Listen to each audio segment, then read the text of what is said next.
நேயர்கள் அனைவரையும் ஜெயா பிளஸ் தொலைக்காட்சியினுடைய ஏன் என்ற கேள்வி விவாத நிகழ்ச்சிக்காக நான் உங்கள் அனைவரையும் வரவேற்கிறேன். இந்நிகழ்ச்சியில் துறை சார்ந்த ஆளுமைகளுடைய எண்ண ஓட்டங்களை இன்றைய தலைப்பினுடன் மிக விரிவாக விவாதிக்கும் இக்களத்தில் இன்று நாம் எடுத்துக்கொள்ளக்கூடிய மிக முக்கிய தலைப்பு, தோழர்களே, நாம் தொடர்ந்து பேசியதாக இருந்தாலும் இன்றைக்கு அதனுடைய தலைப்புகள் மாறும், அதனுடைய கருத்து கோர்வைகள் ஒரு தலைப்பை ஒட்டியே தான் பேச வேண்டிய சூழல் இன்றைக்கு இந்திய தேர்தல் பிரச்சாரத்தில் மையமாக வைக்கப்பட்டிருக்கிறது. இது ஒரு திரிபுவாதமாகவும் கூட நாம் பார்த்து கொள்ள முடியவில்லை. அனல் பறக்கும் பிரச்சாரங்கள், திரிக்கப்படும் கருத்துக்கள் பரப்புரையா அல்லது பொய்யுரையா, இப்படி தான் எடுத்திருக்கிறோம். இந்தியாவில் தற்போது 19ஆம் தேதிக்கு பின்பு முதல்கட்ட வாக்கு நடைபெறுவதற்கு முன்பு வரை இந்த மாதிரியான கடும் போக்குவாதம் பேச்சுக்கள், கடுமையான வாதங்கள் வைப்பதற்கு சராசரியான காரணங்கள் எங்களுக்கு இல்லை. ஏனென்று கேட்டால் அது ஒரு மையப்படுத்தப்பட்ட ஜனநாயக கோர்வையில் கட்சிகள் தங்களுடைய கொள்கை பரப்பை மட்டுமே வைத்து கொண்டிருந்த நேரத்தில் தற்போதைய நிலை என்ன என்ற கேள்வி நமக்கு எழுதும். காங்கிரஸ் கட்சியின் மீது வைக்கப்படுகிற குற்றச்சாட்டு, அதாவது சிறுபான்மையினர் வாக்குகளுக்காக இந்த நாட்டினுடைய மாண்புகளை இவர்கள் சீரழிக்கிறார்கள், சிறுபான்மையினருக்காக தலித் மற்றும் ட்ரைபல் என்று சொல்லக்கூடிய பழங்குடி மக்களுடைய உரிமைகளை பறித்து இவர்களுக்கு கொடுக்கிறார்கள் என்ற கருத்து கோர்வை இன்றைக்கு பேச்சு பொருளாக ஆக்கியிருக்கிறது. இதற்கு காரணத்தை நாம் ஏற்கனவே பேசினோம்.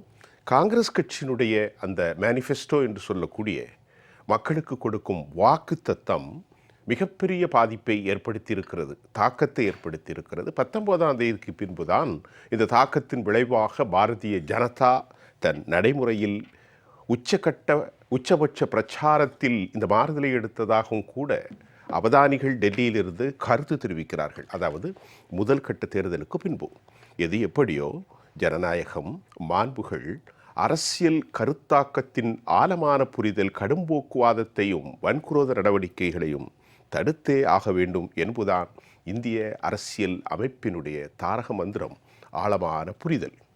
அப்படி ஒரு சூழ்நிலையில் உலக சமூகம், குறிப்பாக அயலகத்தில் வரக்கூடிய பல்வேறு நாளிதழ்களும் கூட இந்துத்துவா கருத்தியல் இந்தியாவில் இந்து தேசியவாதம் தலை தோங்கியிருக்கிறதாக ஆதாரமான கருத்துக்கள் வாஷிங்டன் போஸ்ட் மற்றும் நியூயார்க் டைம், அது மட்டுமல்ல சீனா மார்னிங் போஸ்ட் என்பவர் கூட அதை கருத்தை வைத்திருக்கிறது. இதெல்லாம் குறித்து நாம் பேச காத்திருக்கிறோம். இந்த நிகழ்ச்சியில் மூத்த பத்திரிகையாளர் திரு பாக்கி அவர்கள் எம்மோடு இணைகிறார். ஐயா, வாருங்கள்.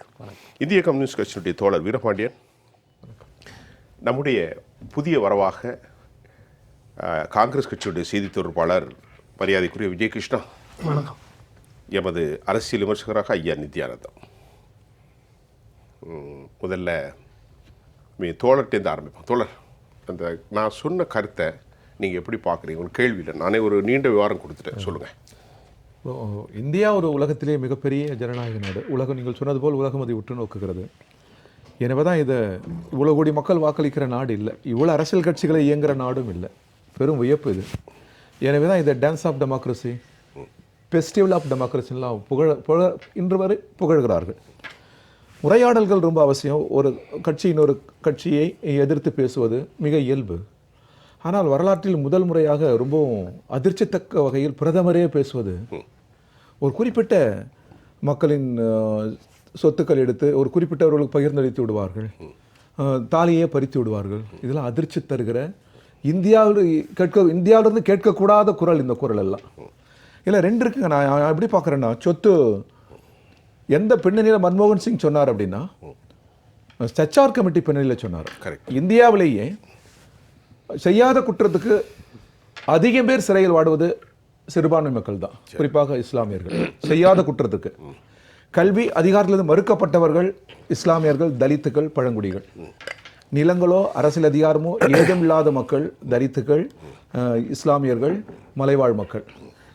எனவே இந்திய செல்வங்கள் அவர்களுக்கு பகிர்ந்தளிக்க வேண்டும், அவர்களுக்கு முன்னுரிமை அளிக்க வேண்டும். இந்த பின்னணியில் தான் அவர் பேசினார். என்ன கேட்டால், ஹார்வர்ட் பல்கலைக்கழகத்தில் பயின்ற அவர் தன் வாழ்நாளில் பேசிய மிக மிக சரியான வார்த்தை அது. அதாவது இந்திய வளங்கள் அனைவருக்குமானது, பகிர்ந்தளிக்கப்படணும். அப்படின்னா நான் ஒரு இடத்துல செல்வம் குவிந்து விடக்கூடாது. அது உண்மையும் கூட, எல்லாருக்கும் கொடுக்கணும். தலித்துகள், ஏழைகள், ஓபிசி எல்லா மக்களும் எப்படி தர முடியாதுதாங்க. அடுத்து என்னன்னா, தனியாளின் தனி சொத்து வேறு, பிரதமர் சொல்வது என்னக்கா, என் சொத்தை எடுத்து இன்னொரு சிறுபான்மை கொடுத்துருவாங்க அப்படிங்கிறார். தனியாளின் தனி சொத்தை எடுத்து கொடுப்பதல்ல, அது எங்கேயுமே நடக்காது, அது தவறு. சமூகத்தின் சொத்து தனியார் இருக்குது பாருங்க, அதானி அம்பானி கிட்ட, அது சமூகத்தின் சொத்து, தேசத்தின் சொத்து. ராகுல் காந்தி அதான் சொல்றாரு பகிர்ந்தளிக்கணும்னு. ரொம்ப நேரு விட்டதை இப்பதான் தொடர்றாரு. காங்கிரஸ் இது தொட்டாதான் உயிர்ப்பிக்கும். இவ்வளவு காலம் காங்கிரஸ் தள்ளாடியதற்கு, தடுமாறியதற்கு, அந்த இடத்தை விட்டு விலகியதான் காரணம். சரியான இடத்துக்கு இப்பதான் வந்திருக்காங்க அவங்க. அவர் காங்கிரஸா இருந்தாலும் கொஞ்சம் கம்யூனிசவாதத்தை மையப்படுத்துகிறாரா? கம்யூனிசவாதம் இல்ல, இந்த உலகத்தின் கனவே இதுதான். எப்படிங்க பொருள்? நேற்று தேவகவுடா என்ன சொல்றாரு, ஒரு புரட்சிகர மார்க்சியம் அப்படிப்பட்ட ஒரு சித்தாந்தத்தை அவர் பேசுகிறாரா அப்படின்ற கேள்வி. அது நல்லது தானே. அது சொத்து யாருக்கு சொந்தம்? மூலதனம் யாருக்கு சொந்தம்? இயற்கை மூலதனம், உழைப்பு மூலதனம். மூலதனம் எப்படி தாய் வயிற்றில் வருகிற போது யார் கொண்டு வரா மூலதனத்தை? இயற்கையில் மனித உழைப்பு செலுத்தப்படுகிற போது அது செல்வ வளங்களாக மாறுகிறது. அந்த செல்வ வளங்கள் எப்படி அதானி அம்பானி கையில் இருக்க முடியும்? எவ்வளவு காலத்துக்கு இருக்க முடியும்? அது எல்லோருக்கும் சொந்தம் அல்லவா? அதை பகிர்ந்தளிப்பது என்பது அறிவுக்கு புறம்பானதா? வீரபாண்டியன், நீங்க சொன்னது சரி. இப்போ பிரதமர் இப்போ நான் ஏற்கனவே என்னுடைய கருத்தில் சொன்னேன். நான் சொன்னேன்னா என்னுடைய கருத்தல்ல, வரக்கூடிய கருத்துக்களை எல்லாத்தையும் சேர்த்து தான் நான் சொல்ல முடியும். இப்போ இந்த விவகாரத்தில் உண்மையிலேயே ஒவ்வொரு கட்சிக்கும் ஒரு ஸ்ட்ராட்டஜி இருக்கும். இந்த மாதிரி இது வியாபாரம் தான் ஒரு அரசியல் என்பது தான் சொல்வதை மக்களுக்கு ஏற்படுத்த வேண்டும். மோடியினுடைய இந்த பிரச்சாரம் எந்த அளவிற்கு இந்த தேர்தலில் பெரிய தாக்கத்தை ஏற்படுத்தியிருக்கும்? எந்த தாக்கத்தை ஏற்படுத்தாது, இது பிளவை தான் ஏற்படுத்தும். எப்படி சொல்றீங்க? எனக்கு ஒரு மேனிஃபெஸ்டோ காங்கிரஸ் வெளியிட்டா அது இந்திய பிரிவினையை நினைவுபடுத்துகிறது அப்படிங்கிறார். எவ்வளவு பெரிய ஆபத்து! இந்திய பிரிவினைக்கு யார் காரணம்? காங்கிரஸா காரணம்? பிரிட்டிஷ் ஏகாதிபத்தியம் காரணம்? சிறுபான்மை மக்கள் வாழ முடியாதுங்கிற சமூக சூழல் காரணம்? இப்படிதானே இந்தியா பிரிந்தது. சிறுபான்மை மக்கள் எல்லாம் எனக்கு ஒரு தனி நாடு வேணும்னு கேட்டாங்க, அப்படியா போராடினாங்க? எந்த சூழல்ல ஒரு நாடு அமைந்தது? இனி வாழவே முடியாது என்கிற சமூக யதார்த்தம் இருந்தது இந்தியாவில். வடபுலங்கள் எல்லாம், வட மாநிலங்கள்லாம். ரெண்டாவது பிரிட்டிஷ் ஏகாதிபத்தியத்தினுடைய சூழ்ச்சி. அதனால தான் பிரிந்ததே தவிர எந்த ஒரு காங்கிரஸ்காரன் நாடு பிரியணும்னு விரும்பினாரா? காந்தி விரும்பினாரா? நேரு எப்படி விரும்பினாரா? இந்திய மக்கள் யார் விரும்பினாங்க? எனவே அதை கொண்டு எங்க கிளின்ச் பண்றாரு பாருங்க. ஒரு பிளவு தேவைப்படுகிறது வாக்கு வங்கிக்காக. அது நல்லதல்ல. வெற்றி இயல்பு. இன்னைக்கு காங்கிரஸ் வெற்றி பெறலாம், பிஜேபி வெற்றி பெறலாம், அது மிக மிக இயல்பு. ஆனா தேசம் பிளவுபட்டு விடக்கூடாது அல்லவா? பிரதமர் யாரோ அல்ல, உலகத்தின் மிகப்பெரிய ஜனநாயக நாட்டின் பிரதமர். அவர் வாயிலிருந்து இத்தகைய வார்த்தைகள் வரக்கூடாது, இத்தகைய சிந்தனையே கூடாது.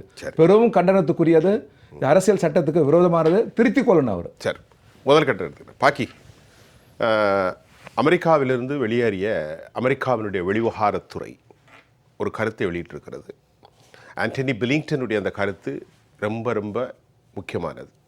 தற்போது ஏற்பட்டிருக்கக்கூடிய பலஸ்தீனம், காசா, ரஃபா போராட்டங்களில் ஆண்டனி பிளிங்டன் அமெரிக்காவினுடைய செய்தி தொடர்பிலான முகாமையாளராகவும் அவர் பணியாற்றுகிறார். திரு பிளிங்டனுடைய கருத்தில் இந்தியாவில் மனித உரிமைகள் மீறப்படுகிறது, இந்தியாவில் மணிப்பூர் மெய்தி குக்கீஸருடைய நினைவுகளை குறித்தும் 2016-22 சத்தீஸ்கர் மாநிலம் மற்றும் யூபியில் இதுகாரம் 813 பேர் படுகொலை செய்யப்பட்டதாகவும் புலப்பெயர்ந்தோர் மனித உரிமைகள் இந்தியாவில் மதிக்கப்படவில்லை என்றும் அந்த கருத்து தெரிவிக்கின்றது. அதே நேரத்தில் பிபிசியினுடைய பல்வேறு ஆவணப்படங்கள் குறித்தும் அந்த கருத்தோட்டு கூற Washington post, south China mirror, இந்து முஸ்லீம் பிரச்சனைகள், ஜேஎன்யூவில் இருந்த அஜய்குழு, டைம் நாளிதழ், அது மட்டும் இல்லாமல் அமெரிக்காவினுடைய சிஐஆர், வாஷிங்டன் போஸ்ட், நியூயார்க் எல்லா குறிப்பாகும், டேனியல் மேக்கி, டிஆர்டி துருக்கியிலிருந்து, அல் ஜசீரா, இன்று நடக்கக்கூடிய விவகாரம் குறித்து இப்போ நீங்கள் போய் பார்க்கலாம். நான் சொன்ன எல்லாம் டிஆர்டி துருக்கி, அவ்வளவு பேரும் இந்திய சமூகத்தில் ஏற்பட்ட இதை குறித்து கடும் விவாதத்தை முன்வைக்கிறார்கள். அவர்களுக்கு ஒன்றும் இந்தியாவில் ஆட்சி தேவையில்லை. எப்படி பார்க்கிறீர்கள்?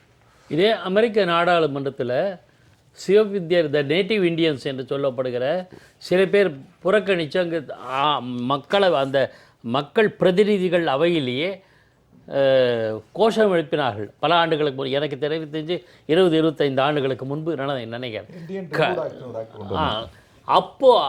அதே அந்த நாட்டில் அமெரிக்கா இந்தியாவில் குறைகள் இருக்கா அப்படின்னு நீங்கள் கேட்டிங்கன்னா இருக்குது, எங்கள் குடும்பத்தில் இருக்கிற மாதிரி. ஆனால் அதை பற்றி விமர்சிக்கவும் கருத்து கூறுவதற்கு யாருக்கும் தகுதி கிடையாது. யாருக்கும் தகுதி இல்லை. 1000 உண்டிங்கு நீதி, 1000 உண்டிங்கு ஜாதி எனில் அந்நியர் புகழ் என்ன நீதி. இதுதான் பாரதி சொன்னது. அந்த வழியில் நான் எங்கள் நாட்டில் தவறுகள் இருக்கு. இந்தியா இதை விமர்சித்தலும் மறுபரிசீலனை செய்தும் தெரிஞ்சு கொள்வதுமான அனைத்து வழிகள் எங்களை இகச்சாது. சரி, ஆண்டனி பிளிங்டனுடைய கருத்தை விட்டுரும். Is a behalf of the representative of US federal sector.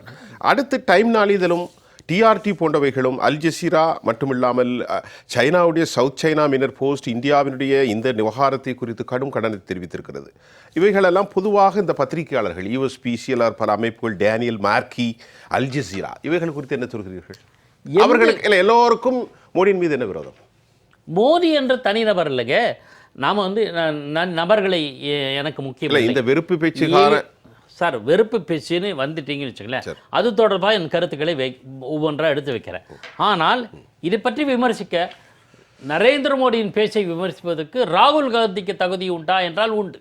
அவர் நம்முடைய நாட்டில் உள்ளவர், எதிர்கட்சி. ஆனால் அமெரிக்காவின் அரசியல்வாதிகளின் கமலா ஹாரிஸ் கூட கிடையாது. அந்த மாதிரி she is not Indian citizen. என்னுடைய பார்வை அது ஒரு பக்கம். இப்போ நான் சில வரலாற்று குறிப்புகள் எடுத்து வச்சுக்கலாம், அமெரிக்கா அதுக்கு என்ன பதில் சொல்ல தெரியல. நான் இந்த வெளிநாட்டுகளின் கருத்துக்களை வைத்து இங்கே எனக்கு ஒரே ஒரு வருத்தம், இங்குள்ள ஆட்சியாளர்களுக்கு எதிரானவர்கள், அதை நான் எந்த ஆட்சியாளருக்கு எந்த கொள்கை இந்த சித்தாந்தங்களும் போக விரும்பலை சார். சில ஊடகங்கள் வெளிநாட்டுக்காரன் சொல்லிட்டானே அதை சொல்லுவாங்க. நான் கேட்குறேன், சில மாதங்களுக்கு சில ஆண்டுகளுக்கு ஒரு கருத்து சொல்கிறேன். அப்போதைய அமெரிக்க அதிபரான பராக் ஒபாமா ராகுல் காந்தி போதிய மனப்பக்குவம் மற்றவர் அப்படின்னு பேசியிருக்காரு. அதை நான் கண்டிக்கிறேன். அரசியல் ரீதியாக கருத்து சித்தாந்த ரீதியாக ராகுல் காந்தியை நான் விமர்சிக்கக்கூடும், கொள்கை ரீதியில் மற்ற அரசியல் ரீதியாக. ஆனால் பாரக் ஒபாமா சொல்வதுக்கு யோகியதை கிடையாதுங்கிற வேணாம். நான் என்னோட பார்வை அது தப்பில்லை. அப்போ பிஜேபி காரங்களோ மற்றவர்களோ ராகுல் காந்திக்கு எதிரானவர்கள் குளிர் காய்ந்தாங்களா, அதுவும் கண்டிக்கத்தக்கது. இன்னொரு விவகாரத்தை பேசியாகணும் பாக்கி. உலகம் இப்பொழுது கிராமமாக மாறி இருக்கிறது. 91க்கு அப்புறம் நம்ம குளோபலைசேஷன் லிபரலைசேஷன் பேசுகிறோம். உலகம் குளோபலைசேஷன், அதாவது உலகம் இன்றைக்கு குடும்பமாக ஒரு சிறு கிராமமாக மாறி இருக்கிற சூழ்நிலையில் பத்திரிகையுடைய கருத்துக்களும் விவாதிக்கப்பட வேண்டியதை தாண்டி அதில் கவலைகளும் இருக்குல்ல, அதனுடைய பார்வைகளும் இருக்கிறது அல்லவா. எல்லாவற்றையும் இந்தியாவுக்கு எதிரான ஒதுக்கிவிட முடியாது அல்லவா. அதே சமயம் இந்தியாவினுடைய தேசிய நாடாளுடைய கருத்தில் 53+30 83% மோடி புகழ் பாடியிருக்கிறார்கள் என்ற கருத்தும் இது வெளியாகும். இல்லை, நான் என்ன சொல்ல வரேன்னா, புகழ் பாடுதலோ எழுதல நமக்கு அதனுடைய கருத்துக்கள் பின்னணியில் இருக்கிற ஒரு நம்பகத்தன்மை விமர்சிப்பது வேறு. சொல்பவர்களுக்கு அதற்கான உரிமை இருக்கிறதாங்கிற கேள்வி. இவ்வளவு பேசுகிற இங்கிலாந்து அந்த விஷயத்தை பற்றி என்ன பேசுவாங்க? மிகப்பெரிய சித்திரவதை. அப்புறம் வெப்பன்ஸ் ஆஃப் மாஸ் டிஸ்ட்ரக்ஷன் இருக்குன்னு சொல்லி துவம்சம் பண்ணிச்சு ஈராக்க அமெரிக்கா. குழந்தைகள்லாம் கொல்லப்பட்டார். ஒரு குண்டூசி கிடைக்கல. பாக்கி நான் கேட்கறது 33,000 பேர் படுகொலை செய்யப்பட்டிருக்கிறார்கள் காசாவில். இன்றைக்கு ஒரு வீடு கூட கிடையாது. கேளுங்க, 73,000 பேர் குற்றுயிரும் கொலைவீரமாக ஆகிவிட்டார்கள். இன்னும் ரஃபாவில் அகதிகள் முகாமிலே படுகொலை செய்யப்பட்டிருக்கிறது நெத்தனியாகு தலைமையிலும் அமெரிக்காவும். ஆனால் கேட்பதற்கு நாதி இல்லை. நீங்கள் சொல்வது ஈராக்கை சொல்கிறீர்கள். நான் இப்பொழுது உட்கார்ந்து அமர்ந்திருக்கிறது 7:1 சொல்லி 7:05 சொல்லி இப்போ சொல்லிக்கிட்டு இருக்கேன். இப்போ நீங்கள் போய் சர்ச் பண்ணி பாருங்க லைவ்ல. அதை தான் நான் சொல்றேன். ஒரு நாட்டு விவகாரம் அப்படி என்றால் அவர்கள் நம்மை பற்றி பேசுவது தகுதி இல்லை. அதுதான் நம்ம பார்வை. ஒரு நாட்டினுடைய இறையாண்மை இறையாண்மை என்பது வேற. சப்போஸ் ஒரு வகை இல்ல, ஒரு வகையில் அவர் பேசி முடிச்சு உங்களுக்கு வர இந்தியாவுக்கும் வேறொரு நாடுகளுக்கும் தேவையற்ற ஒரு அணுகுமுறைகள் அரசியல் சித்தாந்த அடிப்படையில் ஏற்பட்டால் அப்போது சில நாடுகள் ஒரு ஸ்டாண்ட் எடுப்பாங்க இல்லையா, நிலைப்பாடு. கூட தோழரோட சில கணங்களுக்கு முன்பு விவாதிச்சோம். அந்த சமயத்தில் நீங்க ஒரு நிலைப்பாடு எடுக்கலாம், ஏற்கத்தக்கது ஏற்கத்தக்காதுங்கிறது வேற விஷயம்.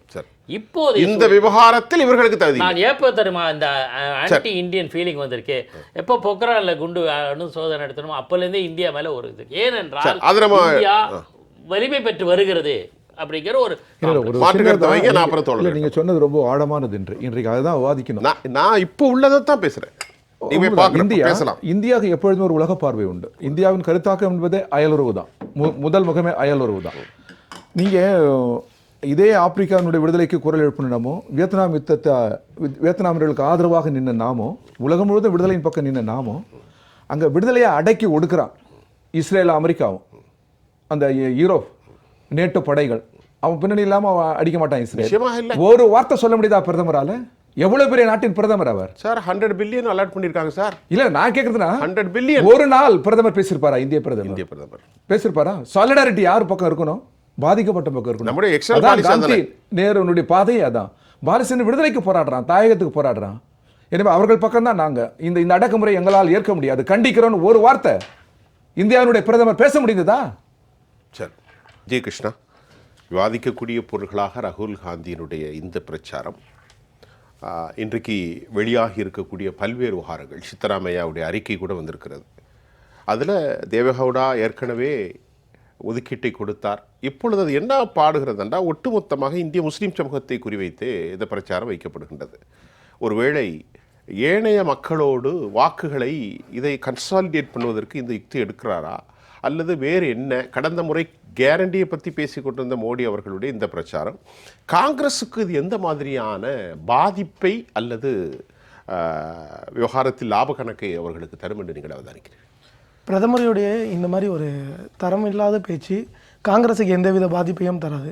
பிரதமரோட ரெப்யூட்டேஷனுக்கும் பிஜேபிக்கும் தான் பாதிப்பை தரும். இதே ஜாலசோரில், இதே பன்ஸ்வாராவில் பிரதமர் பேசியிருக்காரு. அதே பன்ஸ்வாராவில் எங்கள் தலைவர் ராகுல் காந்தி இந்த நாட்டுக்கு இன்றைக்கி முக்கியமான பிரச்சனைகளான அன்எம்ப்ளாய்மெண்ட் அண்ட் இன்ஃப்ளேஷனை பற்றி பேசுகிறாரு. ஆனால் பிரதமர் அதை பற்றி பேசவே மாட்டேங்கிறாங்க.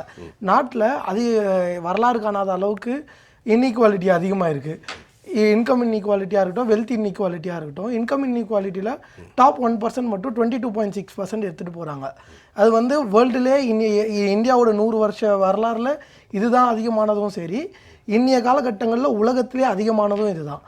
டெவலப்மெண்ட்டு பேசுகிற பிரதமர் இந்தியாவை சரியான பாதையில் டெவலப்மெண்ட்டே பண்ணலை. இது 10 வருஷமாக டெவலப் பண்ணல, வளர்ச்சியை பற்றி தான் பேசுகிறாங்க. இல்லை, நீங்கள் அதுக்கு தான் நான் தெளிவான விளக்கம் சொல்கிறேன். UPA 1 and 2 2004 to 14 பார்த்தீங்கன்னா இந்தியாவோட growth பார்த்தீங்கன்னா 6.7% இருக்குது ஜிடிபி growth. நெக்ஸ்ட் 10 இயர்ஸில் 14 to 24 பார்த்தீங்கன்னா அது டிராஸ்டிக்காக டவுன் ஆகுது, 5.9% வருது.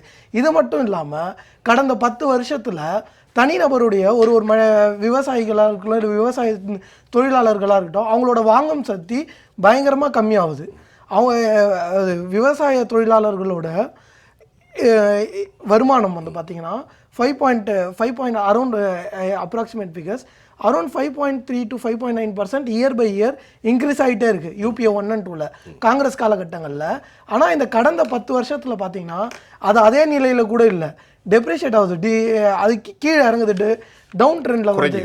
1.3% அது இறங்கிட்டே இருக்குது. இந்த மாதிரி ஒரு சூழலில் இன்னைக்கு வந்து ஜியோ பொலிட்டிக்கல் டென்ஷன்ஸ் அதிகமாக இருக்குது. ரீசெண்டாக பார்த்தீங்கன்னா இப்போ கிளைமேட்டிக்கல் சேஞ்சஸ் அதிகமாக இருக்கிறதுனால நாட்டினுடைய பொருளாதாரம் என்ன ஆகும், ஏழைகளின் நிலைமை என்ன ஆகும், சாமானிய மக்களுக்கு என்ன ஆகுன்றது தான் காங்கிரஸோட மெயின் கன்சர்னாக இருக்குது. ஆனால் அதுக்கு பதிலளிக்காத பிரதமர் தோல்வி பயத்தினால இது மாதிரி பிளவுவாத அரசியலை பற்றி பேசிகிட்டு இருக்காரு. எங்கள் தலைவர் ராகுல் காந்தி இதை ஐடென்டிஃபை பண்ணி தான் இன்றைக்காக இருக்கட்டும், 2006 இருக்கட்டும், 2006 அன்றைய பிரதமர் மதிப்பிற்குரிய மன்மோகன் சிங் அவர்கள் கூறியது என்னன்னா, அந்த நேஷனல் டெவலப்மெண்ட் கவுன்சிலில் அவர் பேசுகிறாரு. அதோட உட்கருத்து சிம்பிளாக சொல்லணும்னா ஒரே ஒரு வார்த்தையில் சொல்லலாம், India must shine and it must shine for all. India வளர வேண்டும், அந்த வளர்ச்சி அனைவருக்கான. இன்றும் அதுதான் சொல்றோம், இன்க்ளூசிவ் டெவலப்மெண்ட். உங்களை மாதிரி inclusive development Modi made statement sabka saath sabka vikas sabka vishwas. இல்ல ஸ்டேட்மெண்ட்ல இருக்கு, கிரவுண்ட்ல எங்க இருக்குன்னு நான் கேக்குறேன். கிரவுண்ட்ல இருந்ததா அன்எம்ப்ளாய்மெண்ட் ஏன் இவ்வளவு அதிகமாகுது, இன்இக்வாலிட்டி ஏன் இவ்வளவு அதிகமாகுது, உங்களுக்கு சமத்துவமின்மை, வேலையின்மை. சார் இன்க்ளூசிவ் டெவலப்மெண்ட் இல்லவே இல்லைங்க சார், பில்லினியர் ராஜ்ன்றாங்க சார். பில்லினியர் ராஜ்னு இருக்கும் போது வெறும் கிட்டத்தட்ட ஒரு 22 பேர் கிட்ட ஒரு பெருவாரியான வெல்த் கான்சென்ட்ரேட் ஆயிருக்கு, அக்யூமுலேட் ஆயிருக்குன்றாங்க. விஜயகிருஷ்ணா, இப்போ என்னன்னா, இப்போ நம்ம இது ஒரு டீட்டெயில், அதாவது அன்எம்ப்ளாய்மெண்ட் ஃபிகரோ, இன்ஃப்ளேஷனோ, recession, but it is apart from there. இப்போ நம்ம வருவது ஒரு போரில் இருக்கின்றோம், தேர்தல் போரில், ஜனநாயக போரில். எந்த மாதிரி இப்போ உங்களுடைய ஆரம்ப கட்ட வாக்காளர்கள் யாருன்னா பிராமணர்கள், இஸ்லாமியர்கள், தலித்துகள். இந்த 3 பேர் தான் 1970களுக்கு அப்புறம் 80களில் மிகப்பெரிய வாக்காளர். இப்போ பிராமண சமூகம் தனித்து இருக்கிறது, தலித்துகளும் தனித்தே போய்விட்டார்கள், இஸ்லாமியர்கள் வழி இல்லாமல் காங்கிரஸ் கட்சிக்கு போட வேண்டிய சூழலில் இருக்கிறார்கள். தற்போது இந்த மாதிரியான ஒரு டிசென்ட் எப்படிப்பட்ட சூழலை இப்பொழுது காண்கிறது? 19ல் நீங்கள் வெற்றி பெற முடியல, இது வாழ்வாச்சாவா போராட்டம். வட இந்திய நாளிதழில் வரக்கூடிய செய்திகளும் நீங்கள் எப்படி பார்க்கின்றீர்கள்? ஃபர்ஸ்ட் ஆஃப் ஆல் நீங்கள் சொன்ன வார்த்தைக்கு ஐ லைக் டு கிளாரிஃபை. இது வந்து டெமோக்ராட்டிக் ஃபெஸ்டிவல். இந்த டெமோக்ராட்டிக் ஃபெஸ்டிவல்ல இந்த மாதிரி ஜனநாயக போரா மாத்துனது யாருன்னு இல்ல. ஜனநாயக போர் இல்ல, ஆரோக்கிய போர். ஆரோக்கிய இது ஆயுதங்கள் இல்லாத போர், வார்த்தைகள் போர். வெற்றி போர், வளர்ச்சி போர், விவகார போர், இது நீங்கள் ஆயுத போர் அல்ல. சொல்லுங்க. சரி, இந்த காலகட்டங்களில் நீங்க சொல்றது எப்பவுமே காங்கிரஸ் வந்து புவர் பீப்புள் சைடு நின்று இருக்காங்க. அன்னைய காலகட்டங்கள்லையும் சரி, இன்னைய காலகட்டங்களில் சரி, என்றென்றைக்கும் புவர் பீப்புள் சைடில் நின்று இருக்காங்க, ஏழ்மையின் பக்கம் நின்று இருக்காங்க, விக்டிம் சைடில் நின்று இருக்காங்க. இன்னைக்கும் இந்த பொய் பிரச்சாரங்கள்னால மக்கள் ஏமாற்றப்பட்டு விட்டனர். கடந்த 10 ஆண்டுகளாக இல்லாத ஒரு விஷயத்தை கட்டமைத்து மக்களை ஏமாற்றி உள்ளார்கள். அதில் வந்து மக்கள் அந்த ஒரு சிறுகால அந்த சின்ன டைம் ஃப்ரேமில் இதாகிடலாம். இல்லை, மக்கள் இப்போ மோடி அவர்கள் சொல்கிறாங்க, உங்களுடைய ஏழைகள்கிட்ட குறிப்பாக உங்களுடைய 15% 7.5% பறிச்சு முஸ்லீம்களுக்கு கொடுக்க போறாங்க. இல்ல இல்ல, இப்ப இத நம்ப மாட்டாங்கன்னு சொல்றீங்களா? ஏற்றுக்கொள்ளவே முடியாத கருத்து. நீங்க எங்க இப்போ என்னுடைய கருத்து இல்ல. இல்ல பிஜேபி இல்ல அவருடைய கருத்து. பிஜேபியோட மெயின் ப்ராப்ளம் என்னன்னா, காங்கிரஸும் சரி, எங்க தலைவர் ராகுல் காந்தியும் சரி, காஸ்ட் சென்சஸ் எடுப்பேன்னு சொன்னதான் உங்களோட மெயின் ப்ராப்ளமே.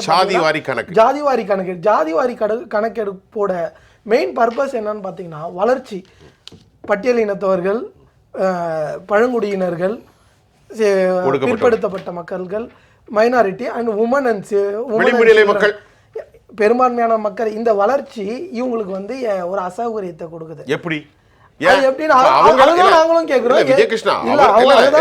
நீங்க மட்டுமல்ல, எல்லாரும் பேசினாலும் நாங்கள் விளிம்பு நிலை மக்களை, ஏழைகளை, கரீஃப், மிக மிக ஏழைகள், விவசாயிகள், தலித்துகள்னு சொல்றாங்க. பிஜேபி அதைத்தான் சொல்லுது. இல்ல பிஜேபி இல்ல, நீங்க பிஜேபி அப்படி சொல்லுதுன்னா ஒரு சின்ன ஸ்டாட்டிஸ்டிக்ஸ் மட்டும். நேஷனல் கிரைம் ரெக்கார்ட்ஸ் பியூரோ படி பார்த்தீங்கன்னா 15% பட்டியல் சமூகத்தினருக்கு எதிரான வன்முறைகள் அதிகரித்திருக்கு. அதே மாதிரி பழங்குடியினருக்கு எதிரான இதுவும் அதிகரித்திருக்கு. கடந்த 10 ஆண்டுகளில் உமனுக்கு எதிரான அட்ராசிட்டிஸ் 31% அதிகரித்திருக்கு. ஆனால் காங்கிரஸ் டைமில் எல்லாமே உங்களுக்கு ஸ்மூத்தாக இருந்தது. அதே மாதிரி காங்கிரஸ் வந்து அனைவரோட வளர்ச்சிக்கு பல்வேறு காலகட்டங்களில் வழிவகை செஞ்சுருக்கு. கண்டியூசிவ் என்விரான்மெண்ட், இந்த இந்தியாவோட கான்ஸ்டியூஷன்ல செக்குலரிசத்தை என்ஷ்ரைன் பண்ணது காங்கிரஸ். செக்குலரிசம் இந்த நாடு செக்குலரிசமே அப்பீஸ்மென்ட்ங்கறாங்க. இல்ல செக்குலரிசமே அப்பீஸ்மென்ட். இல்ல, இந்தியாவோட நேச்சர் புரிஞ்சவங்க இந்த வார்த்தையை பேச மாட்டாங்க. இந்தியாவோட உண்மை தன்மையை புரிஞ்சவங்க இந்த வார்த்தையை பேச மாட்டாங்க. எப்படி நீங்க அந்த மாதிரி சொல்லலாம்? அனைவருக்குமான நாடு இது, அனைவருக்கும் உரிமை இருக்குது, எல்லாருக்குமான நாடு இது. இந்தியாவே வந்து வேற்றுமையில் ஒற்றுமை காண்ற நாடு. Unity and diversity. இந்தியாவை வந்து உலகத்தின் மிகப்பெரிய ஜனநாயக களஞ்சியமாக கொண்டாடுவதற்கான காரணமே அதுதான். நீங்க இந்தியாவை அதற்காக அப்போ நீங்க குறை சொல்றீங்களா? அப்போ நீங்க இப்படி பேசுறது இந்தியாவோட ஐடியா கூட நீங்க ஒத்து போறீங்களான்றதே ஒரு கேள்வி எழுப்புதில்ல? சரி ஐயா நித்யானந்தம், இப்போ உங்கள்கிட்ட கேட்கறதுக்கு நிறைய கேள்வி இருக்கு. மற்ற கேள்வியெல்லாம் விட்டுட்டு நான் என்ன பேசுறேன், ஒரு தலைவருக்கென்று ஒரு சிறப்பு இருக்கிறது. பிரதமர் அவர்களுக்கு இராணுவத்தை பற்றி நீங்கள் பேசக்கூடாதுன்னு தேர்தல் விதிமுறை சொல்லுது. ஆனால் பிரதமர் என்ன சொல்லியிருக்கார் நேற்று என்ன சொன்னா, நான் வந்து இந்தியாவுடைய மிலிட்ரிக்கு சொல்லியிருக்கேன், அவங்க ஒரு முறை சொட்டால் நீங்கள் பல முறை சுட வேண்டும், திருப்பி சுட வேண்டும், ஒரு குண்டை அவர்கள் போட்டால் நீங்கள் பல குண்டுகளை போட வேண்டும் என்று நான் உத்தரவு. இது முதலே இது வந்து விதிமீறல். ரெண்டாவது என்னென்னா, பிஜேபியில் உள்ள அவ்வளவு பேரும் மிக மோசமான வார்த்தைகள். இந்த மாதவி லதான்னு ஒய் சேர்த்து நிற்கிறாங்க. அந்த அம்மா மசூதியை பார்த்து இப்படி வில்லு விடுறாங்க. அது இப்போ பெரிய அளவில் இருக்குது. மசூதி இப்படி பார்த்து இப்படி அந்த அம்மா வில்ல விட்டுட்ருக்காங்க. இது ஒரு முக்கியமானது. அப்புறமா ஹைதராபாத்தில் இந்த பிரச்சனை அல்லாமல் அனுராக் தாக்கூர் என்ன சொல்கிறாரு, அவுரங்கசீப் இன்ஸ்டிடியூஷனில் தான் ராகுல் காந்தி கல்வி கட்டார் அப்படிங்கிறாரு. மோடி பேச வேண்டியதில் தொடர்ந்து என்னென்ன பேசினாருங்கிறது உங்களுக்கு தெரியும். என்ன சார் நடக்குது? இது என்ன சார் உலகம்? இப்படிலாம் போச்சுன்னா நம்ம எப்படி இந்த நாட்டை ஸ்தாபிக்க முடியும்? நான் கேட்குறேன், பதில் சொல்லுங்கள். மார்க்கெட்டு இருக்கலாம் உங்களுக்கு. ஏன் என்ற கேள்வி நேயர்களுக்கு என்னுடைய வணக்கத்தை தெரிவித்துக் கொள்கின்றேன். மோடி அவருடைய பேச்சு தரம் குறைந்த பேச்சாக இருக்கிறது, பாஜக தலைவர்களுடைய பேச்சு தரம் குறைந்ததாக இருக்கிறது அப்படின்னு என்று எதிர்கட்சிகள் விமர்சனம் செய்கின்ற ஊடகவியலாளர் நீங்களும் கேள்வி கேட்குறேன். அதை வச்சு கேட்குறேன். நான் என்ன கேட்குறேன், இந்த மாதிரியான ஒரு கலாச்சாரம் தொடங்கியது எப்பொழுது? அப்ப இது மோசமான கலாச்சாரம் ஒத்துக்கிறீங்க? இல்ல, இந்த மாதிரி ஒரு கலாச்சாரம் எப்போ வந்தா இது ஒரு மோசமான கலாச்சாரம், திணிக்கப்பட்ட கலாச்சாரம். ரைட். அப்போ மௌத் கா சௌதாகர் யார் சொன்னது? சோனியா காந்தி அம்மா. சரி, எப்படி அர்த்தம் என்ன எனக்கு தெரியல. அர்த்தம் அதான் மரண வியாபாரி அப்படின்னு மோடியை சொன்னாங்க. மௌத் அரபில மௌத்தா, ரைட், மௌத் கா சௌதா ஹே அப்படி சொன்னாங்க. அதுக்கப்புறம் சௌக்கிதார் சோர் ஹே ராகுல் காந்தி இப்படி தொடர்ந்து சொல்லிட்டு வந்தாங்க. கேரளாவில் இப்போ சமீபத்தில் 2 நாட்களில் நீங்கள் முன்னாடி பார்த்தீங்கன்னா ராகுல் காந்தி வயநாட்டில் ஏன் போட்டி போடணும், போடக்கூடாது அப்படின்னு கம்யூனிஸ்ட் கண்டிச்சிருக்கு. நீங்கள் வேற எங்கேயா தமிழ்நாட்டில் போய் போடுங்க, சரி, கேரளாவில் போய் போடுங்க, எதுக்கு நீங்கள் கேரளாவில் போடுறீங்க அப்படின்னு கேட்டாங்க. அப்போது கேட்குற போது அதோடு விடலை, ஒரு மக்கள் பிரதிநிதி எப்படி நீங்கள் மோடியை சொல்கிறீங்களோ அப்படித்தான் எம்எல்ஏவும் கூட. நீங்கள் சொல்கிற குற்றச்சாட்டுக்கும் நான் சொல்கிறதுக்கும் மலைக்கும் மடுவுக்குள்ளே இருக்குது. இருங்க, ஒரு மக்கள் பிரதிநிதியாக இருக்கக்கூடியவர் என்ன சொல்கிறாருன்னா, ராகுல் காந்தியுடைய மரபணு சோதனை செய்யப்பட வேண்டும். மோசமான விஷயம்தான். யார் சொல்கிறா? இவ்வளவு கீழ்த்தரமானது இதுவரை அரசியலில் கேள்விப்படவே முடியாது. ஒரு காலத்தில் கருணாநிதியினுடைய பேச்சில் இதெல்லாம் இருந்திருக்கலாம். அவங்க 76களில் என்னெல்லாம் பேசியிருக்காங்க. காமராஜர் அவர் எப்படியெல்லாம் பேசினாரு இதெல்லாம் நம்ம பார்த்துக்கலாம். ஆனால் சமீப காலங்களில் அதெல்லாம் கிடையாது. அதுக்கு இது குறைஞ்சது இல்லையே, குறைஞ்சது இல்லை. திமுக காரங்க பேசுறதை விட படுமோசமா இருக்கு. அவர் கூட கருணாநிதி அவர்கள் கூட பின்னால் மாறிட்டார், அந்த மாதிரி பேசுறதை நிறுத்திக்கிட்டார். ஆனால் இன்றைக்கு புதிதாக கம்யூனிஸ்ட் ஒரு கொள்கை ரீதியாக இருக்கக்கூடியவர்கள் எப்படி வந்து ஒரு டிஎன்ஏ டெஸ்ட் பண்ணலான்னு ஒரு அகில இந்திய கட்சியினுடைய தலைவர்கள் ஒருவராக அந்த கட்சி மதிக்கப்படுகின்ற ஒருவரை பேச முடியும், அதுவும் ஒரே கூட்டணியில் இருந்து கொண்டு. கம்யூனிஸ்ட் பேசுவது எப்படி, நாட்டின் உயர்ந்த பிரபலம் இருக்கக்கூடிய விஸ்வகுரு எப்படி ஒரு குறிப்பிட்ட சமூகம் பிள்ளை பெற்றுக் கொள்வதை பற்றி பேச முடியும்? ஒரு விஸ்வகுரு எப்படி தாலியை பறிவதை பேச முடியும்? கருத்தை முடிச்சதுக்கு அப்புறம் நீங்க அடுத்த கேள்வி கேளுங்க. நீங்க எது சொல்லுங்க எகனைக்கு முகனை அப்படிங்கிற மாதிரி பேசக்கூடாது. அப்படி இல்லை, நான் இதை முடிச்சிடுறேன். ஆக ஒரு பிறப்பிலேயே ஒரு ஐயத்தை எழுப்பக்கூடிய கருவின் குற்றமாக சொல்லக்கூடிய அளவிற்கு பிரச்சாரம் கேரளாவில் ஒரே கூட்டணியில் மற்ற இடங்களில் இருக்காங்க. இந்தியா கூட்டணி அதில் இருக்கக்கூடியவர்கள் எப்படி பேசுகிறாங்க, எதிர்கட்சி அப்படின்னு நம்ம சொல்ல முடியும். கேரளாவில் மட்டும்தான் அவங்க எதிராக நிற்கிறாங்க. கண்டிப்பாக. அதனால் இந்த அளவுக்கு கேவலமாக ராகுல் காந்தியை பேசணும். ராகுல் காந்தி கூட கண்டிக்க மாட்டேங்கிறார், கடந்து போறாரு. இப்போங்க 3 நாள் 4 நாள் மாட்டீங்க, அதைத்தான் கடந்து போறாருங்கிறீங்க. கடந்து போறாரு. அது முதலமைச்சர் கூட பேசியது தவறில்லைங்கிறாரு. எதுக்காக சொல்றேன்னா அந்த அளவுக்கு கீழ்த்தரமாக போய்விட்டது. கொள்கை ரீதியாக போராடுபவர்கள் கூட இந்த மாதிரியான ஒரு நிலைக்கு தள்ளப்பட்டார். ஐயா, நான் உங்கள்கிட்ட கேட்குறேன், அது கீழ்த்தரமாக போயிட்டு இப்போ பிரதமருடைய பார்வை குறித்து சர்வதேச ஊடகங்களும் இந்திய தேசிய தலைவர்கள் இல்லை, அதில் நான் தலையிட விரும்பலைங்க. தலையிடணும் இல்லை, அப்புறம் தலையிடணும் இல்லை ஐயா, தலையிடாட்ட எப்படி பாக்கி நெற்றில் பொட்டடித்தால் போல் தெளிவாக சொல்லிவிட்டார். எப்படி பாக்கி அவர்கள் இந்த நாட்டினுடைய விவகாரத்தில் அந்நிய நாடு தலையிடுவதற்கான அருகதையே கிடையாது. அதை தூக்கி போட்டுரும், டைமை தூக்கி போட்டுரும், அல் ஜசீரா போடுவோம், டிஆர்டி போடுவோம், வாஷிங்டன் போஸ்ட் எல்லாத்தையும் போட்டுரும். அமெரிக்காவில் அதை விட்டுருங்க, இருங்க, பள்ளியிலும் கல்லூரிகளும் கூட துப்பாக்கியால் சுட்டு 18 மாணவர்கள் இருக்கிறார்கள், 20 மாணவர்கள் இருக்கிறார்கள் சம்பவங்கள் வந்து கொண்டிருக்கிறது. தொடர்ந்து நடக்குங்க, தொடர்ந்து அங்கே நடக்குது. கலாச்சாரம் அவங்க நமக்கு வந்து பாடம் எடுக்க முடியுமா? அவங்கள விட்டுருங்க. இப்போ இது குறித்து தமிழ்நாட்டு தலைவர்களும் பிஜேபிக்கு எதிரான காங்கிரஸ் தலைவர்களும், நான் இப்போ சொன்னேன் இல்லையா, இந்த மசூதியை பார்த்து இப்படி வில்ல விடுறது, ஏடப்படமா பேசுற, இதெல்லாம் என்னையா கலாச்சாரம்? அந்த மாதிரி ஒரு கருத்தாக்கத்தை ஏற்படுத்துறது. ஐயா போஸ்ட்ல இருக்கு ஐயா, கருத்தாக்கம் இல்ல ஐயா, வீடியோல வந்திருக்கு, அதை பார்த்து பெரும் பிரபலமா கம்ப்ளைண்ட் பண்ணிருக்கீங்க. ஒரு பக்கம் மசூதி இருக்கு, இவங்க வந்து ராமர் பானத்தை விடுறாங்க, மசூதி மேலதான் விட்டாங்க அப்படின்னு நீங்க சொல்றீங்க. என்ன கணக்கு? அதேதான் நேரா காட்டுறாங்க, அப்படியே மசூதியில லைட் எடுது, மாதவில தான் அப்படி வில்ல விடுறாங்க. அவசியமே கிடையாது, அது வந்து லைட்ல செட்டப் பண்ணுது, புரியுதுங்களா உங்களுக்கு? அதனால சரி, பரவாயில்ல. மோடி அவர்கள் இந்த மாதிரி இஸ்லாமியர்களுக்கு எதிராக பேசினார். ஆமா, இஸ்லாமியர்களுக்கு சொத்தை பிரித்து கொடுப்பதாக சொல்லிவிட்டார் அப்படின்னு சொல்ற போது ஊடுருவல்காரர்களுக்கு கொடுத்து விடுவார்கள் அப்படின்னு சொல்லியிருக்காரு. கண்டிப்பா எதிர்கட்சிகள்லாம் எதிர்ப்பு தெரிவிக்குது. ஊடுருவல்காரர்களுக்கு கொடுக்கக்கூடாது என்றால் ஊடுருவ வருவது முஸ்லீம்கள் அப்படிங்கிறாங்க. இவர் முஸ்லீம்னு சொல்லல, அவங்க சொல்றாங்க. ஊடுருவல் செய்வதெல்லாம் முஸ்லீம்கள் என்று முஸ்லீம்களை அவமானப்படுத்துவது யார்? எதிர்கட்சிகள். அப்படி நீங்க சொல்றீங்க. நான் அதான் உண்மையும் கூட, நீங்க படிக்கலாம், ஊடகங்கள்ல படிக்கலாம், புரியுது, நேரையே பார்க்கலாம் பேசுறத. அதனால இஸ்லாமியர்களை அவமானப்படுத்தி விட்டு இப்படியெல்லாம் பேச, இஸ்லாமியர்கள் என்று குறிப்பிட்டு சொல்லவில்லை, ஊடுருவல்காரர்கள் யாராக இருந்தாலும் அவர்கள் அகதிகள் அல்ல. அந்த பேச்சு வீடியோ நீங்க கேட்டிருப்பீங்க. அதுல முசல்மான் என்ற ஒரு வார்த்தையை ஐயா மோடி பயன்படுத்துறாரு. யாரை பத்தி? முசல்மான் வேற எந்த காஸ்ட் இருக்கு? இல்ல முசல்மான் அப்படிங்கிறாரு. முசல்மான் முசல்மானை அவர் வந்து ஊடுருவில சொல்லல, ஆனால் முசல்மான்களுக்கு சொத்துக்கள் எல்லாம் கொடுக்கப்படும், முசல்மான்கள் அதிக பிள்ளைகளை பெற்று எதை மேற்கோள் காட்டியிருக்கிறார்?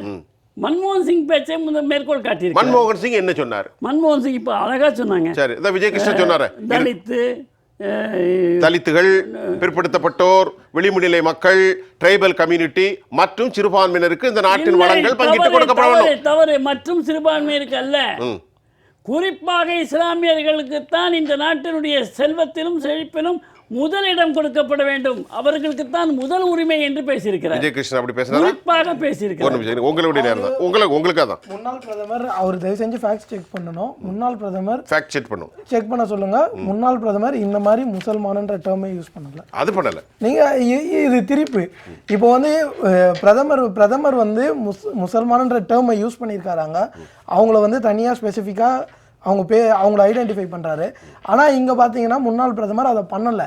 இது திருச்சி ஐயா போன்ற மூத்தவர்கள் இந்த மாதிரி மாற்றி திருச்சி பேசுவது சரியல்ல. திருச்சி மதுரையே ஒன்றுமே கிடையாது. சரி, திருச்சியும் மதுரை ஒன்றும் இல்லை, நீங்கள் திருச்சியும் பேசலை, ஒன்றும் கிடையாது. ஏன்னா அன்றைக்கு மன்மோகன் சிங் அவர்கள் நேஷனல் டெவலப்மெண்ட் கவுன்சிலில் பேசினது அத்தனை பத்திரிகைகளும் தலைப்பாக வந்திருக்கிறது, மறுத்து பேசவில்லை காங்கிரஸ். நீங்கள் அதை மட்டும் கொஞ்சம் ஃபோக்கஸ் பண்ணி என்ன மோசமான வார்த்தையை சொல்லிட்டேன். இல்லைங்க, மோசமான வார்த்தை இல்லைங்க. இந்த நாட்டினுடைய செல்வத்தில் முன்னுரிமை இஸ்லாமியர்களுக்கு என்று சொல்லுகின்ற பொழுது ஏன் பிரித்து சொல்லுகிறீர்கள்? அப்படி சொல்றீங்க. பாதிக்கப்பட்ட அத்தனை பேர் வரிசையா சொன்னீங்கல்ல, எல்லாம் சொன்னீங்கல்ல. அப்ப அதுல முன்னுரிமை பிரியாரிட்டி அப்படிதான் சொல்லி. இப்ப நான் என்ன சொன்னேன்னா, தலித்துகள், ஏழைகள், விளிம்புநிலை மக்கள், எஜ்டு பீப்புள், ட்ரைபல் கம்யூனிட்டி மற்றும் சிறுபான்மையினர் அப்படி சொல்லியிருந்தா பிரச்சனை. அப்படிதான் சொல்லியிருக்காரு. இல்ல அப்படித்தானே நான் கேட்கிறேன். வர உங்க டைம் வரேன். நான் மன்மோகன் சிங் பேசுனதை சொல்றேன், கேட்டிருக்கீங்க. குறிப்பாக ஃபர்ஸ்ட், அதாவது இந்த முதல் இடம் முதல் உரிமை அவர்களுக்குன்னு பேசிக்க அன்னைக்கு நாம கண்டிச்சிருக்கோம், பேசியிருக்கோம். ஆனால் ஏன் இப்படி இஸ்லாமியர்களை பிரிக்கிறீங்க? ஏன் இப்படி நீங்களே இஸ்லாமியர்களே கார்னர் பண்ணிக்கிட்டே இருக்கீங்க? புள்ள விடுறது, இட ஒதுக்கீடு, அதுதான் வாக்கு அரசியல். ஒரு எழுத்தாளர் சொல்றாரு, இந்திய நாட்டில் முஸ்லீம்களும் பாகிஸ்தானும் இல்லைன்னா பிஜேபி வெற்றி பெற முடியாதுங்கிறார். அது கிண்டல் எழுதுறாரு. கிண்டல் 1000 பேர் கிண்டல், குஷ்வந்த் சிங்கோட கிண்டல். அதனால இந்த மாதிரி தனித்து ஒரு முஸ்லீம்னு குறிப்பிடுவதன் மூலமாக, அவர்களை தாஜா செய்வதன் மூலமாக வாக்கு வங்கியை அப்பீஸ்மெண்ட் மைனாரிட்டிஸ், அதிலும் குறிப்பாக இஸ்லாமியர்கள், இதனால அவங்களுக்கு வாக்கு வங்கி சேருகிறது. அதை காப்பாற்றிக் கொள்வதற்கான காரியத்தில் மன்மோகன் சிங் அன்றைக்கு இறங்கி காங்கிரஸ் அதை மேற்கோள் காட்டி, இவர்கள் காங்கிரஸ் என்றைக்குமே இப்படித்தான் மதத்தை சொல்லி அவர்களுக்கு முன்னுரிமை என்று சொல்வார்கள் அப்படின்னு பேசியிருக்கிறார். அதை நீங்க ஏன் பேச மாட்டேங்கிறீங்க? ஒரு நிமிஷம் இருங்க, தோழர் சொல்லுங்க. பிரச்சனை என்னன்னா, இதெல்லாம் கேட்டீங்கன்னா கேள்வி கேட்கல, சொல்லுங்க. பிரதமர் உரை, பிரதமர் வாக்களித்தருக்கும் பிரதமர், வாக்களிக்காத எல்லோருக்குமான பிரதமர், நம்முடைய பிரதமர். இந்த நாட்டினுடைய ஒற்றுமை, ஒருமைப்பாடு, அரசியல் சாசனம் எல்லாவற்றையும் காக்கும் மூலவர், முதல்வர் அவர்தான். கரெக்ட். கம்யூனிஸ்ட்காரர் வாயிலிருந்து மூலவர், முதல்வர்னு வந்துட்டு. அப்ப அந்த அளவுக்கு மோடியின் மீது, நம்ம ஜனநாயகத்தின் மீது உங்களுக்கு நம்பிக்கை உண்டு, மிகச்சிறப்பான நம்பிக்கை, ஆழமான பற்று. இல்ல நான் சொல்ல வருது என்னன்னா, பிரதமராக இருக்கிறவர் மீது அல்ல, பிரதமர் என்கிற அந்த பொறுப்பை நான் சொல்றேன். கண்டிப்பாக நீங்க உடனே நீங்களும் பயப்பட வேணாம். மோடி நீங்க பிரேயர் பண்ண அந்த அரசியல் அமைப்பினுடைய இடத்தை ஒருபோதும் தனிப்பட்ட முறையில் ஒருபோதும் அவர் மீது நமக்கு எந்த காழ்ப்பும் இல்லை. அவர் சித்தாந்தம் தான். பிரதமர் அவ்வாறு பேசலாமா என்பதுதான். பிரதமர் பேசக்கூடாது, அவர் தவறை உணர வேண்டும் என்றுதான் நம்ம அழுத்தம் தரோம். கண்டனத்துக்குரியது, சட்ட விதிகளுக்கு எதிரானது அது. அவ்வாறு அவர் பேசக்கூடாது. நீங்கள் சொன்னீங்க கம்யூனிஸ்டுகள் இந்திய வரலாற்றில் ஆயுதம் தாங்கியும் போராடி இருக்கிறோம். இவர் சொல்லட்டும், நடுநிலையாளர், ரொம்ப சத்தியமும் நேர்மையும் உள்ள மனிதர், இவரே சொல்லட்டும். என்றைக்காவது கண்ணிய குறைவா பொது மேடைகளில் நாங்கள் பேசியிருக்கிறோமா? கம்யூனிஸ்ட் தலைவர்கள் நான் சொல்கிறேன், சிறையில் ஆண்டு கணக்கில் சிறையில் வாடிய போது கூட சிறையில் அடைத்தவர்களை பார்த்து கண்ணிய குறைவான வார்த்தைகள் நாங்கள் பேசுனதில்லை. நாங்கள் அப்படி பயின்று வந்திருக்கிறோம். எங்கள் பள்ளி அத்தகைய பள்ளி. அந்த மாதிரி பள்ளிகளை நாங்கள் அவர்களும் சொல்றாரு, நாங்களும் RSS என்ற உயர்ந்த மாண்பு. அதனால தான் உங்களுக்கு வார்த்தை அப்படி வருது. நீங்கள் சொல்றீங்க கம்யூனிஸ்ட் ஒரு எம்எல்ஏ ஒருத்தர் பேசியிருக்காரு அப்படின்னா, ஒரு நிமிஷம், ஒரு எம்எல்ஏ பேசியிருக்கிறாரு அப்படின்னாக்கா அது கண்டனத்துக்குரியது, கட்சிக்குள்ள விவாதத்துக்கு வரும். கண்ணிய குறைவா, பண்பு தவறி, அரசியலுக்கு அப்பாற்பட்ட வார்த்தைகள் கூடாதுன்றது பார்ட்டியில் எங்கள் பார்ட்டிகளில் வந்து டிஸ்கஸ் ஆகும். அதெல்லாம் பிரச்சனை. இப்போ என்னன்னா, அமித்ஷா ஹோம் மினிஸ்டர் ஒரு குறிப்பிட்ட மாநிலங்களில் சட்டபூர்வமாக இஸ்லாமியர்களுக்கு இடஒதுக்கீடுனா அதை நாங்கள் வந்தால் ரத்து செய்வோம் என்பது என்ன? சிறுபான்மை மக்கள் மீதான தாக்குதல் அல்லவா அது? சட்டத்துக்கு புறம்பானது அல்லவா அது?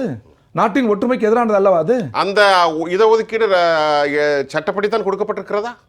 என்ன சொல்றீங்க? இல்ல அவர் என்ன சொல்றாரு, சட்டப்படி இல்லைங்கிறார். லெஜிட்டிமேசியா மதத்துக்கு உச்சநீதிமன்றம் வர- கண்டிச்சிருக்கு. சட்டப்படி இல்லைன்னு வச்சுக்கோங்க. உச்சநீதிமன்றம் இல்ல, இல்ல, இருக்கு.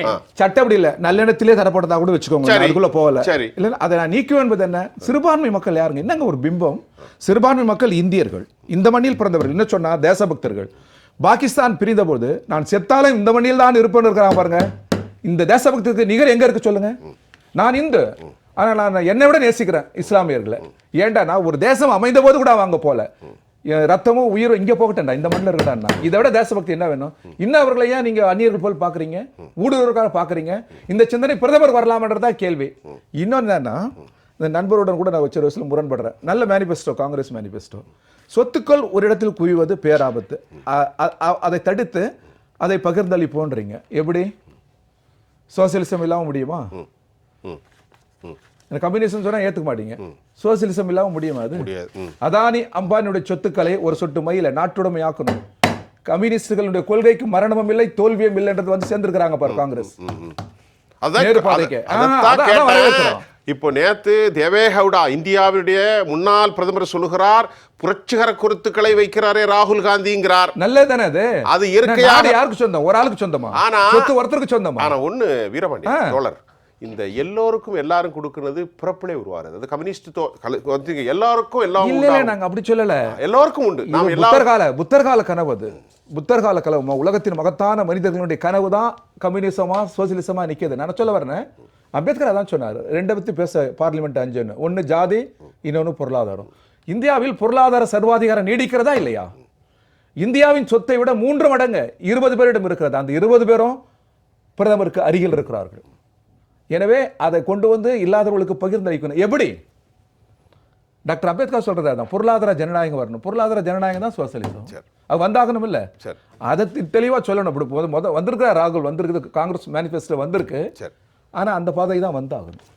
திரு பாக்கி, இப்போ இந்த விவாதங்களை தாண்டி இன்றைக்கு 2ஆம் கட்டம் முடிந்து விட்டது. இப்போ நமக்கு தகவல்கள் இன்னும் சற்று நேரத்தில் வந்துவிடும். அது ஏற்கனவே 19ஆம் தேதி நடந்த இந்த தேர்தலில் பிஜேபிக்கு சில செட்பேக் ஆனால் தான் இந்த ராகங்கள் மாற்றப்பட்டது. வந்தாலும் இன்றைக்கு 80 தொகுதிக்கு மேலே வரப்போகுது. ஆக மொத்தத்தில் ஒரு 200 தொகுதி கவர் ஆயிரும் கிட்டத்தட்ட. ஆனால் இப்போ ஆப்கி பார் மோடி 400 அப்படிங்கிற அந்த குரல்கள் சற்று குறைந்து வந்ததாக தகவல்கள் இருக்கின்றது. அப்படி என்ன சொல்லி? அதாவது மோடி அரசாங்கம் 400 இடத்துல வெற்றி பெறக்கிற அந்த ஒரு நரேட்டிவ் என்று சொன்னார்கள். 400 ஆப்கி பார் மோடி சர்க்கார் 400 இப்போ அதெல்லாம் என்ன வருது பத்திரிகையில், ஆங்கில பத்திரிகை. இப்போ அந்த குரல்கள் அப்படியே குறையுது. 400 என்பது இல்லை அப்படிங்கிறது. நீங்கள் எப்படி பார்க்கின்றீர்கள்? கடும் போட்டி இருக்கிறதா? இப்போ நம்ம அதுக்கு வந்துடும். விவாதத்தில் பேசுனதெல்லாம் ஒரு பக்கம் பேசலாம். எப்படி பார்க்கின்றீர்கள்? முதல் பாயிண்ட்டு, எப்போவுமே நம்ம வந்து எக்ஸாமினேஷனுக்கு முன்னாடி ஒரு மாதம் முன்னாடி 100% எய்ம் பண்ணி கோல் ஃபிக்ஸ் பண்ணி படிப்போம், தீவிரமாக படிப்போம். மெல்ல மெல்ல வரும். எக்ஸாம் வந்த பிறகு கேள்வித்தாளை புரட்டி பார்க்குறோம், தெரிஞ்ச கேள்விக்கு பதில் எழுதுகிறோம், பதில் எழுதாமல் போகிறோம், விடுபட்டு போகிறது, நேரமாச்சு, முழுமையாக எழுதலை, எல்லாம் முடிச்சு வந்தோன்னே அவ்வளோ வருமானு தெரியல, ஒரு 75. இந்த மனநிலை தான் தேர்தலுக்கும் தேர்வுக்கும் வித்தியாசம் கிடையாது. ஆனால் 40 440 நம்மளேன்னு கூட தமிழ்நாட்டில் சில கட்சிகள் சொல்கிறாங்க, 400ன்னு அவங்க சொல்கிறாங்க. வித்தியாசம் ஒன்றும் கிடையாது.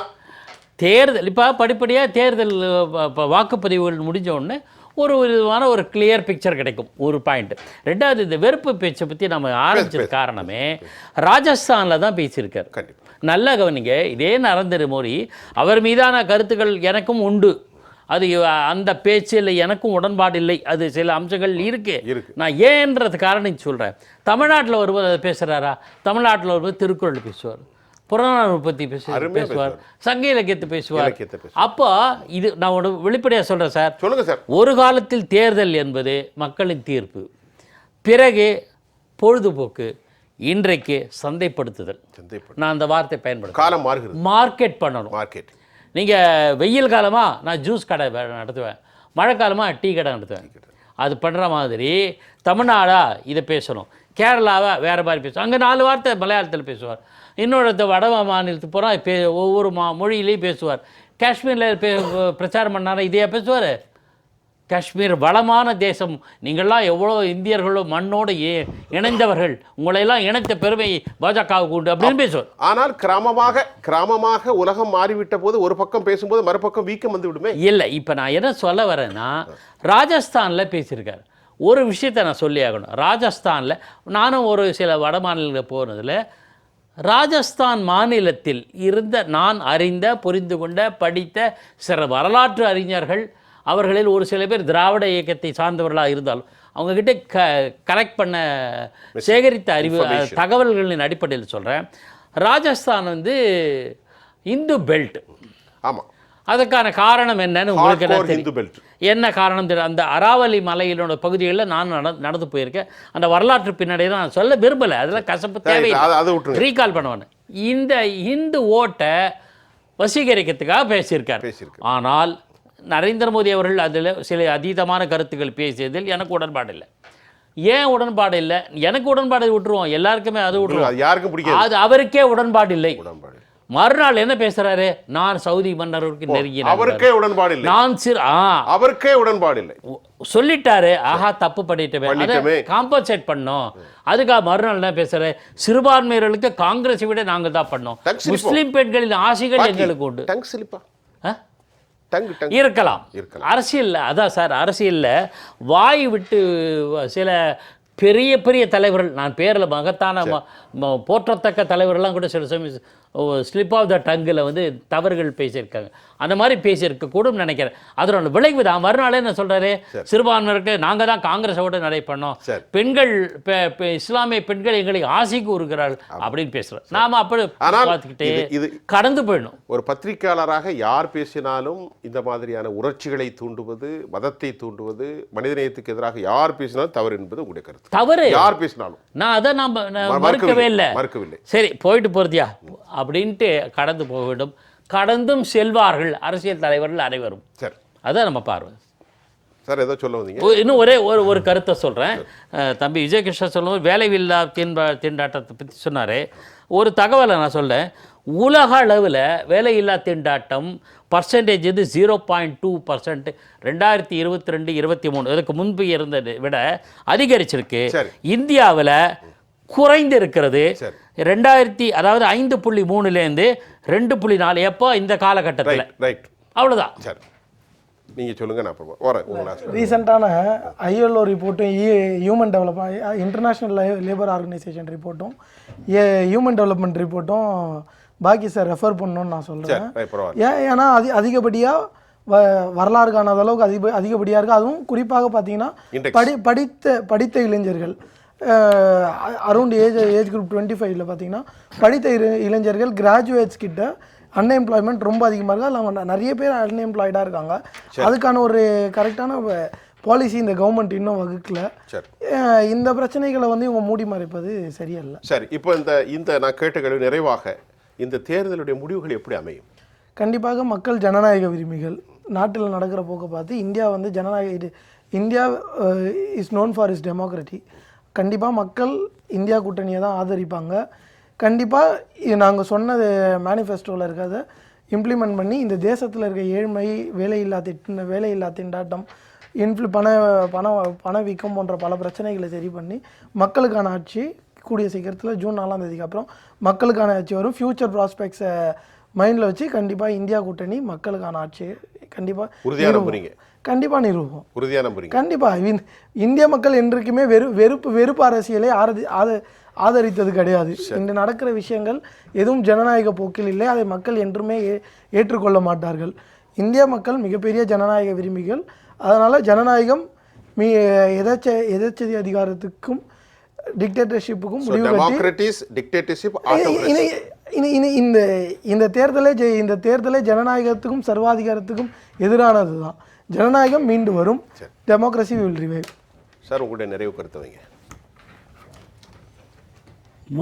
இந்த 4% ரிசர்வேஷன் இங்கே குறிப்பிட்டோம். இந்த 4% ரிசர்வேஷனுங்கிறது 4 விழுக்காடு ரிசர்வேஷன் ஆந்திராவில். இது வந்து உயர்நீதிமன்றத்துக்கு போய் அங்கேயும் முடியாதுன்னு சொல்லி உச்சநீதிமன்றத்துக்கு போய் அங்கேயும் நிராகரிக்கப்பட்டது. ஏனென்று சொன்னால் இந்தியாவில் மதத்துக்கென்று இடஒதுக்கீட்டுக்கான இடம் இடமில்லை. அரசியலமைப்பில் Constitution கிடையாது. இல்ல. ஜாதிக்கு தான் இருக்கு. ஆனால் வேணும்னே அதை பேசிகிட்டு இருக்கிறாங்கன்னா அது ஒரு அர்த்தம் இல்லை. அப்பீஸ்மெண்ட் ஆஃப் முஸ்லீம்ஸ், அது தவறு. அதை நாம் புரிந்து கொள்ள வேண்டும். நியாயமான அரசியல் பேசக்கூடியவங்க அந்த விஷயத்தை பெருசாக்கக்கூடாது. அப்புறம் செக்குலரிசம், விஜயகிருஷ்ணன் அழகாக சொன்னார். செக்குலரிசம் அப்படிங்கிறது ஒரு இந்திரா காந்தி அம்மா அவசர நிலை கொண்டு நெருக்கடி நிலையில் கொண்டு வந்த ஒரு சொல்லு தான் செக்குலரிசம். அது முதல்ல அம்பேத்கர் அவர்கள் எழுதியதில் செக்குலரிசம் கிடையாது. ஏன் செக்குலரிசம் கிடையாது?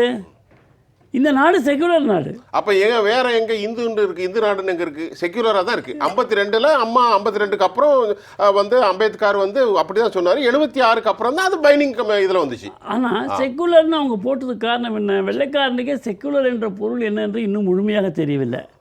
செக்குலர்னா எல்லா ஜாதிக்கும் ஒன்று அப்படின்னு இவங்க சொல்றாங்க விளக்கம். அப்ப என்ன செக்குலர்னு என்ன அர்த்தம்? செக்குலர் அப்படி ஒண்ணுமே கிடையாதுங்க.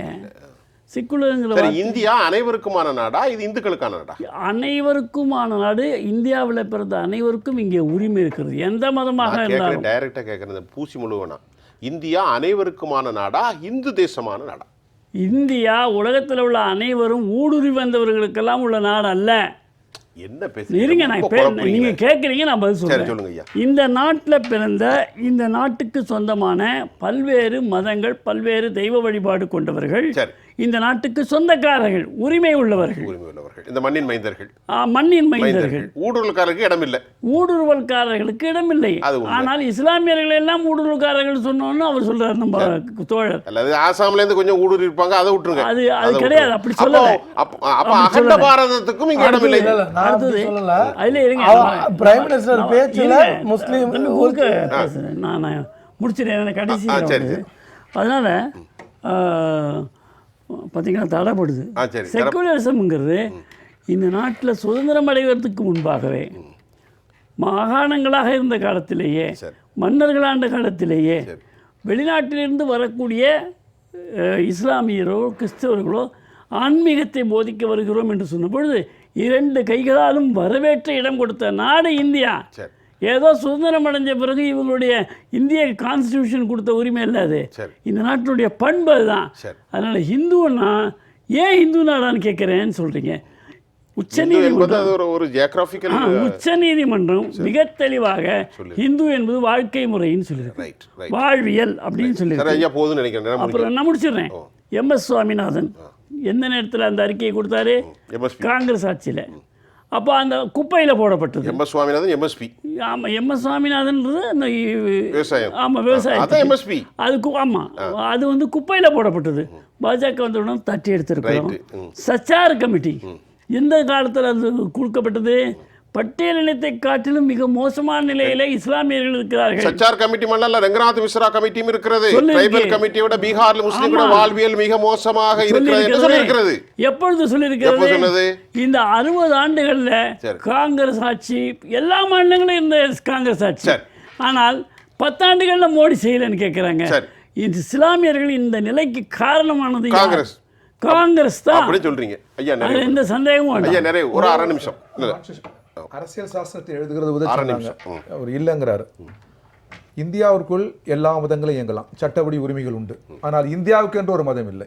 நாடு மதம் சாராது, நாட்டுக்குள் மதம் இருக்கும். நாளைக்கு நான் ஒரு மதம் தோக்கலாம், நான் ஒரு கடவுள் உருவாக்கலாம். உலகத்திலே இது போல் சட்டம் இல்லை, இது போல் ஒரு நாடு இல்லை. அவ்வளவு சிறப்பு. அது சிறப்பு. அந்த சிறப்பு இந்தியா மாதிரி எங்கேயும் கிடையாது, எங்கே இல்லை. எங்கே பிரதமர் RSS பிஜேபிலாம் நாட்டை ஒரு மதம் சார்ந்து நகர்த்துறாங்களே. வீரபாண்டி, ஒரு சின்ன கிளாரிஃபிகேஷன். இந்து மதம் என்று சொல்வதில் தான் கடவுளுக்கு ஆடை அறுத்து படைக்கிறார்கள், கடவுளுக்கு சாராயத்தை வைக்கிறார்கள், சுருட்டை வைக்கிறார்கள், வேதகாலமும் இருக்கிறது, சைவமும் இருக்கிறது, அசைவமும் இருக்கிறது. ஆனால் எல்லாமே இந்து மதமாக இருக்கிறது. நான் கேட்கிறேன், உங்களுக்கு தெரியும் இப்படிப்பட்ட ஒரு மதம் உலகத்தில் வேறு எங்கும் இல்லை. இல்ல இல்ல, அதாவது இந்திய கலாச்சாரத்தில் மட்டும்தான் உண்டு. இந்தியாவுக்குள் இருக்கிற மதம் போல், வழிபாடு போல், ஆலயங்கள் போல், இது வழிபடுகிற திருவிழாக்கள் போல் உலகத்திலே இல்லை. இது அற்புதமான நாடு. இது வானவில் தேசம் இந்தியாவுக்கு பேரு, ரெயின்போ. ஆனா உலகத்துக்கு பல கல வர்ணங்களை ஏற்றுக்கொள்ளும். ஆமா, அது ஒரே வர்ணமா இருக்குன்னு பிரதமர் நினைக்கிறார் பாருங்க, RSS நினைக்கிறாங்க பாருங்க. அதான் அறிவியலுக்கு பொருந்தவில்லை என்று நாம் சொல்லுகிறோம். கூடி வாழ வேண்டும், ஒன்றுபட வேண்டும், ஒற்றுமையா இருக்கும் நம்ம சொல்றோம். நன்றி, ரொம்ப சிறப்பாக நேரம் முடிந்தது. ஐயா சொன்னதுக்கு மட்டும் ஒரு சின்ன நேரம். அவர் நான் ஒரு குறிப்பிட்ட ஆளுங்களை இன்ஃப்ளேட்டர் நான் ஐடென்டிஃபை பண்ணதா சொல்றாரு. நான் அப்படி சொல்லல. பிரதமர் சொன்னதை நான் அவர் சொன்ன வார்த்தைகளை ஸ்பெசிஃபை பண்ணி அவ்வளவுதான். அவர் இஸ்லாமியர்களை சொல்லலை. நன்றி. அனல் பறக்கும் பிரச்சாரம் குறித்து நம்ம அழகா பேசணும்.